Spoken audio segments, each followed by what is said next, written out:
The heroes of Dominaria have gathered after their defeat at the Mana Rig. Their cause was battered, but never yielding. Hope remains with the Time Mage Teferi, and a plan to bring the fight to New Phyrexia. They work diligently to unlock the secrets of the past, but encounter malicious spirits of history.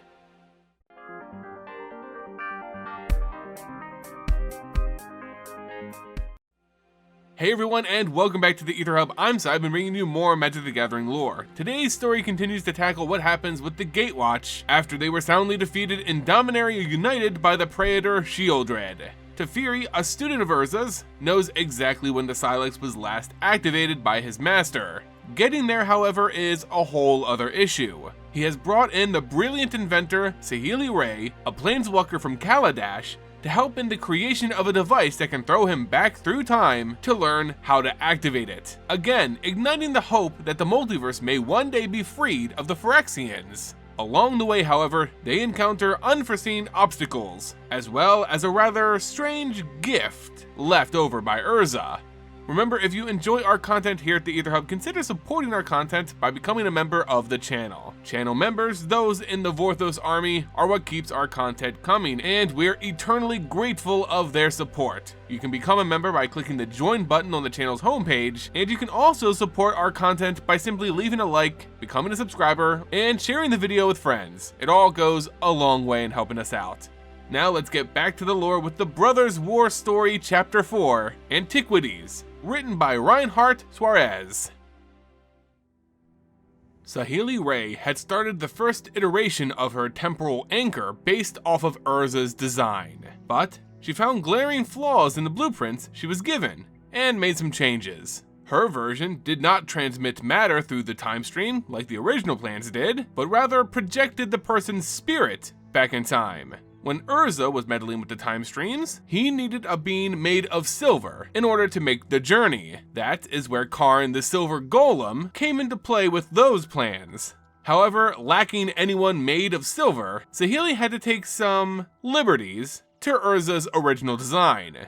Separating the body from the soul was a difficult task. They would need Kaya to extend her ghost form over the artifact that Teferi jokingly called a coffin, the vessel that would preserve his bodily operations while he was in stasis, and render him completely incorporeal. This would mean that Teferi could observe events in the past, and no longer would he interfere with history. This would preserve the time stream, and ensure that they would actually return to their present day.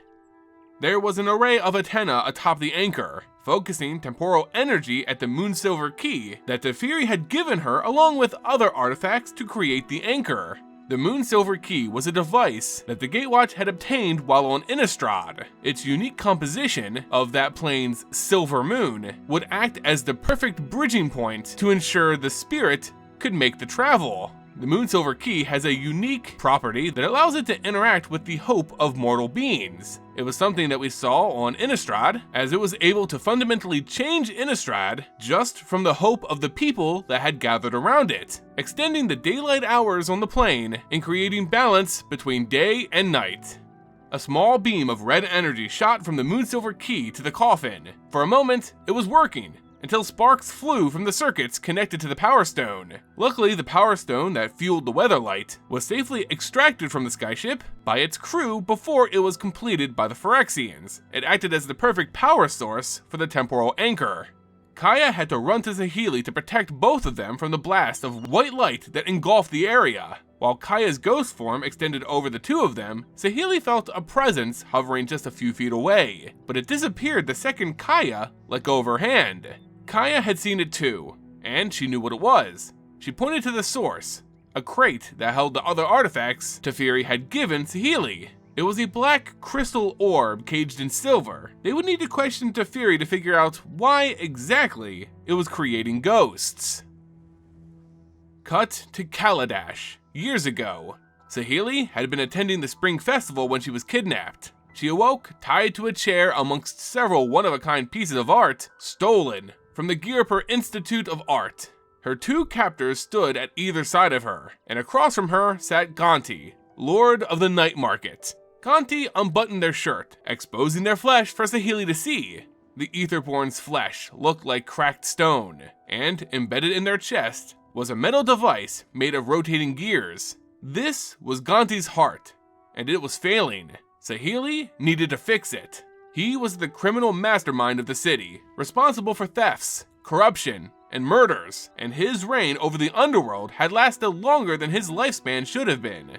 The Etherborn are a unique race on Kaladesh, spirits born of the very magical essence, ether, that comprises the blind eternities between planes. On most worlds, the souls of the deceased simply fade into the ether. On Kaladesh, the ether sometimes comes back and takes on a solid form. However, these Etherborn have very unstable bodies. They're born as adults, and their life fades just as quickly as their body begins to dissipate back into the ether from whence it came. Gonti cheated death, cheating their own biology. Their mechanical heart somehow encapsulated their ether form, but as it began to fail, Gonti was beginning to fade just like the rest of his kind. At first, Saheeli refused, feigning that it was beyond her knowledge. Gonti knew better, and he told her that he had her family hostage, waiting to be executed if he didn't send word in time. If she were to let him die, that message would never be sent, and her family would pay the price. As Saheeli inspected Gonti's heart, she found a honeycomb-shaped module that was pulling ether from the atmosphere, renewing their body and letting them live forever. Though she had agreed to Gonti's terms, they still didn't trust her, sensing her emotions as she thought of all the citizens who lived in fear because of Gonti's greed. Gonti told her that she was naive, and reminded her of when Etherborns were hunted, dismissed as a side effect of ether refinement. Saheeli couldn't argue against them. All she could do was try to protect her own family. She found the problem, a small fracture of the revolving silver filament, which was easily repaired with a tap of her finger. "I fixed the damage," Saheeli said. "Tell your men to stand down." Gonti revealed that they already had, that Saheeli's family was never in any true danger. "We are allied now, but make no mistake, this city brought its war to me first, like it did all Etherborn," Gonti told her. "Instead of crumpling, I embraced its thick, spiny hide. To win a war, you must become the war. That is the way of things." Back on present-day Dominaria, they found Jodah before they found Teferi, so Saheeli filled him in. "We believe that a spirit has been sabotaging the Temporal Anchor, and that it's being created by whatever this black orb is that Teferi gave me," Saheeli said. They took Jodah to inspect the orb, who uttered a spell that made the silver cage around the orb glow red. They could see an inscription, in the language of the Thran, which Jodah could read. It said, "Go back to the beginning and greet me properly." Jodah had not been forthright with the others in an effort to protect them. Teferi had told him about the Starfield orb once, but downplayed its significance. He had found it in one of Urza's hidden caches after the war, detecting that it was using soul energy for its enchantments. Teferi went through great pains to acquire this artifact, having to spelunk through various traps set up by Urza to ensure his relics didn't fall into the wrong hands. As it turns out, Urza had set these traps specifically to test Teferi, as only he, the Time Mage and his former student, would have been able to navigate through them and obtain the artifact. Jodah offered to inspect the orb, while Saheeli and Kaya worked on the Temporal Anchor. If anyone was going to risk themselves with Urza's dangerous magic, it was going to be him. Again, Jodah thought back to that engraving. "Go back to the beginning and greet me properly."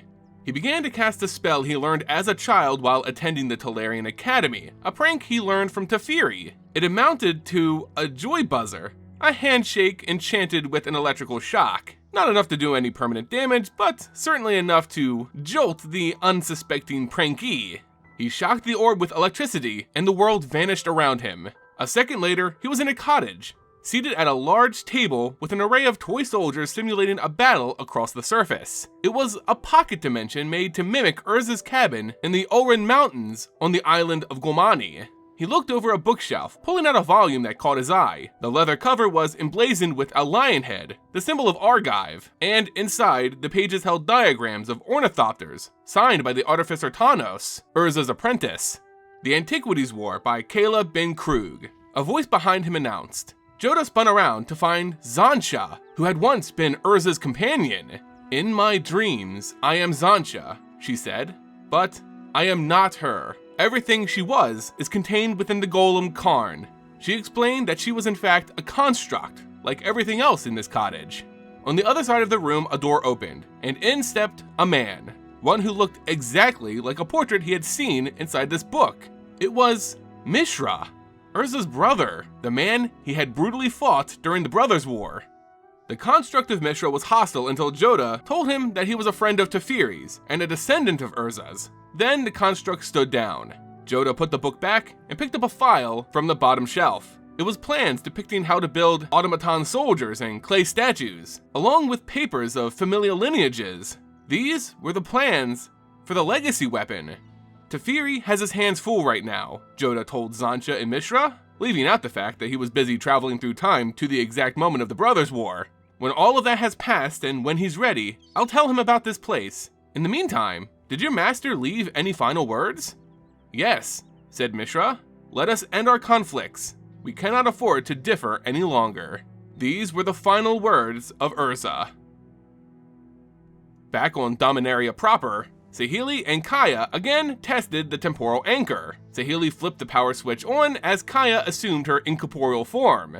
They had built a new subsystem into the anchor, keeping the Moonsilver key from absorbing the antenna's energy. The air grew thick, and a greenish fog rose from the floor. In front of the anchor, a shape formed. A tired man, beard unshorn, wearing a suit of armor adorned with the head of a lion. The spirit seemed surprised and tried to run, but they had trapped it. In manipulating the components of the anchor, they managed to turn it into a ghost snare. Saheeli used the knowledge she had gained while inspecting Gonti's heart to make the spirit solid, keeping it from escaping through the walls. Saheeli extended a friendly hand, but the spirit pushed her away, unsheathing a ghostly sword. Kaya pulled Saheeli out of the way as the spirit lifted the blade over its head. Instead of aiming at Saheeli, it slashed down on the anchor and fled out of the workshop. Saheeli assessed the damage, deciding that it was extensive but repairable. She sprinted through the open doorway into the hallway, hoping to catch up with Kaya, who had ran after the spirit immediately. As she ran, she bumped into Jodah, who directed her to where Kaya had run off to, along with following her. They found Kaya and the spirit on the second floor, squaring off with blades ready. Kaya wanted to destroy the spirit, but Saheeli clung to the notion of peace and introduced herself. The spirit responded without lowering its blade, saying its name was Shahraman. Jodah knew he was General Shahraman, the former leader of Urza's armies during the Brothers' War. Saheeli told him that they were trying to use Urza's machine to save all the people of Dominaria, trying to convince it to leave them to their work. The spirit spoke. I thought that history would forgive us because we were the righteous ones, he told Saheeli. I will not let anyone repeat the mistakes I made. The spirit's form began to weaken, and Kaya lunged at him, swinging her dagger. She rematerialized with an apology. If he could not be convinced, then he had to be destroyed. Later that night, Saheeli switched on the temporal anchor with Teferi inside. It was going to work. She allowed her mind to wander for a moment to Kaladesh years ago. After leaving Gonti's estate, she came back to the warm embrace of her family, as well as Huatli, a planeswalker of Ixalan, who she had formed a very close bond. These were the people that mattered to her most, and they were safe. Unlike Gonti, Saheeli hadn't given up on peace, but if her loved ones needed her, then she would become the war. And there you guys go, the fourth chapter in our story of the Brothers' War. The Temporal Anchor is working thanks to Saheeli's amazing work. We learn a lot about Saheeli Ray in this story, which is awesome because even in her set of Kaladesh, we didn't really have a fleshed out story for her character. Learning about her time with Gonti before her spark just adds so much flavor to her character. This sphere that Teferi brings into the story is actually a cool callback to a story that he was in back during the original Return to Dominaria set. He was busy spelunking and looking all Indiana Jones-like for this relic cache of Urza's and dodging a whole bunch of traps, and we come to find out that it was designed to keep everyone out but Teferi. And now we know why. It's meant for him and him alone. Of course, the real meat of the story comes at the end. This pocket plane found by Jodah, set up by Urza. It has plans to fight the Phyrexians aside from the legacy, in the case of his untimely death, and we can't ignore the robot versions of MISHRA and Zancha here. I have no idea if they're going to be involved in the story further, but at the very least, it's unsettling to know that he built these constructs to hang out with him in this pocket dimension. Anyway guys, there's loads to digest and to be excited for in this story. Let me know your thoughts in the comment section below. Remember, if you enjoy our content here at the Ether Hub, consider supporting our content by becoming a member of the channel. Channel members, those in the Worthless Army, are who keep our content coming, and we are eternally grateful for their support. You can become a member by clicking the join button on our channel's homepage. You can also support our content by simply leaving a like, becoming a subscriber, and of course sharing the video. It all goes a long way guys. As always, thank you all so much for watching, and until next time, see ya!